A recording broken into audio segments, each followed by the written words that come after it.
सबसे पहले मैं अपनी बात शुरू करूं तो आज महाराष्ट्र के अंदर जो प्लेन हादसा हुआ है जिसमें वहाँ के उप मुख्यमंत्री जी का निधन हुआ है और उनके साथ 6 लोगों का निधन हुआ, उनको मैं अपनी शोक संवेदना व्यक्त करता हूँ।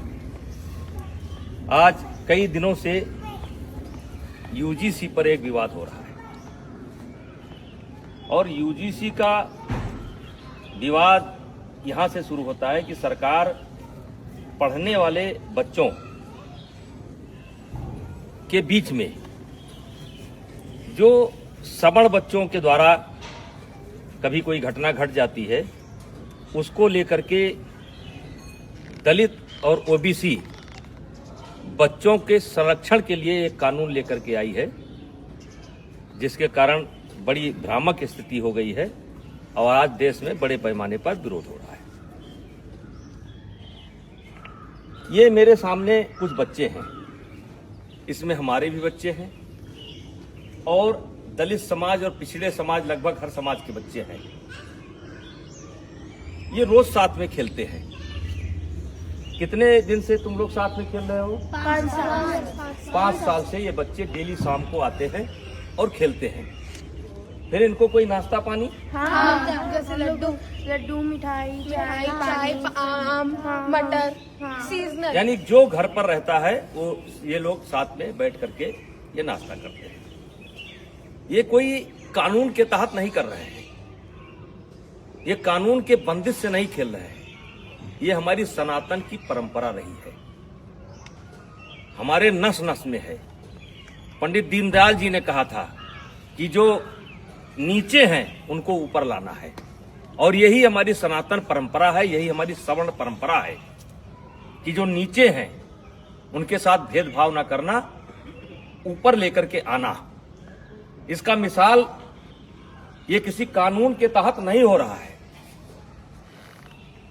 और आज मैं सरकार से कहना चाह रहा हूं कि समाज कैसे चलता है, ये ऑफिस में बैठ करके समाज को नहीं चलाया जा सकता है। समाज को चलाना है तो गांव आइए और गांव में देखिए कि बिना भेदभाव के, बिना किसी जातीय रंग के एक साथ बच्चे खेलते हैं। कोई बच्चा किसी की जात नहीं पूछता है। क्या आप चाहते हैं कि भविष्य में इस घर के अंदर एंट्री दी जाए तो ओबीसी को न दी जाए? क्या आप चाहते हैं इस घर में एंट्री दी जाए तो दलित को न दी जाए? क्या आप चाहते हैं ऐसा आप माहौल खड़ा कर रहे हैं? तो आपसे हाथ जोड़ करके विनती है, इस मामले को वापस लीजिए। और मैं अपील करना चाहता हूं, सवर्ण समाज से अपील करना चाहता हूं कि इसमें संपर्क करिए ओबीसी के लोगों से। ओबीसी समाज के जो समझदार लोग हैं उनसे संपर्क करने की जरूरत है। जो दलित समाज के समझदार बच्चे हैं उनसे संपर्क करने की जरूरत है और उनसे इसका विरोध कराना है, क्योंकि गांव में हम एक साथ रहते हैं। गांव में कोई शादी होता है, ब्याह होता है, हर आदमी का कोई ना कोई हक है, कोई ना कोई नेग है, हर तरीके से भागीदारी होती है। अभी मैंने सनातन कथा कराया, 1 जनवरी से लेकर के 8 जनवरी तक मैंने सनातन कथा कराया और जिसमें सदगुरु रितेश्वर महाराज जी ने कथा कहा। मैंने 52 जाति समाज के जो धर्म गुरु थे उनसे उद्घाटन कराया, उनसे एक एक वृक्ष लिया और मैं सनातन वाटिका बनाने जा रहा हूं। आपने तो कानून बना करके हमारे उस मिशन को स्वाहा कर दिया। आकर के आइए, हम आपको दिखाते हैं कि कौन सा समाज ऐसा है जिसने उस कथा में भागीदारी नहीं की है, सहयोग नहीं किया है। तो ये कोई नई परंपरा नहीं है, ये हमारी सनातन परंपरा है, ये हमारी परंपरा रही है। इसमें कानून की कोई जरूरत नहीं है। हाँ, कोई बच्चा गलती करता है जो क्षमा करने योग्य नहीं है तो उसको आप सजा दीजिए। यदा कदा घटनाएं घट जाती हैं, सजा दीजिए, उसमें कोई विरोध नहीं है।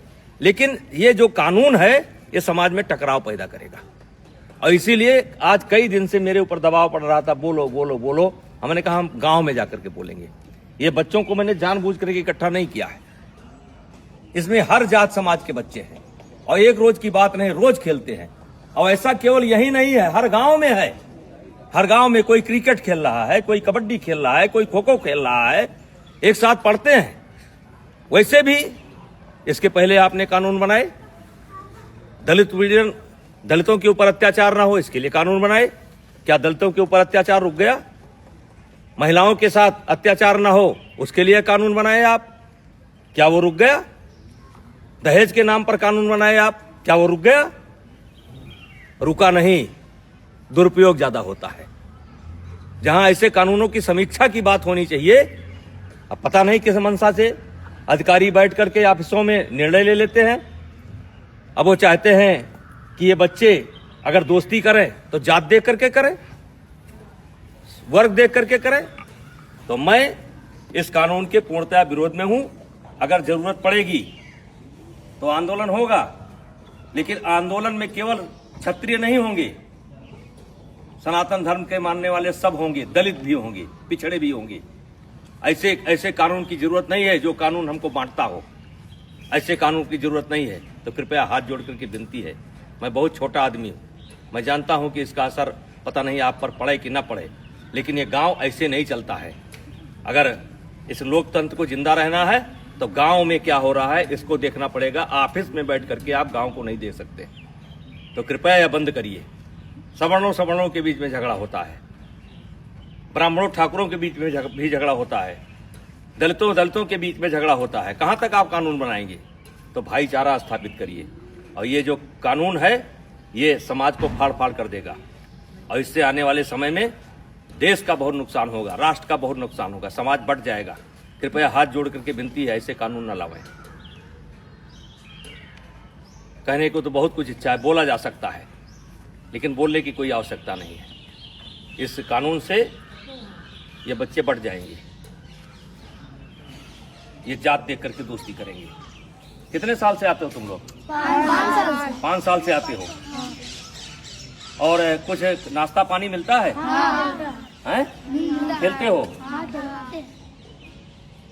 तो मैं जो लोग भी लेकर के आए हैं उनसे कहना चाहता हूं कि ये कानून आपका समाज में भेदभाव पैदा करेगा और ये बच्चे बढ़ जाएंगे, और ये देश के लिए अच्छा नहीं होगा।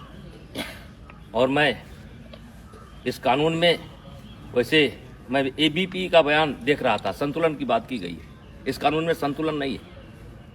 आपने एक पक्ष को अपराधी बना करके खड़ा कर दिया है, और वकील का भी मौका नहीं दिया कि इनका वकील कौन होगा। तो जो गलत करता है उसको सजा मिलनी चाहिए, चाहे क्षत्रिय समाज का हो, चाहे ब्राह्मण समाज का हो, चाहे किसी समाज का हो, वो सजा का हकदार है।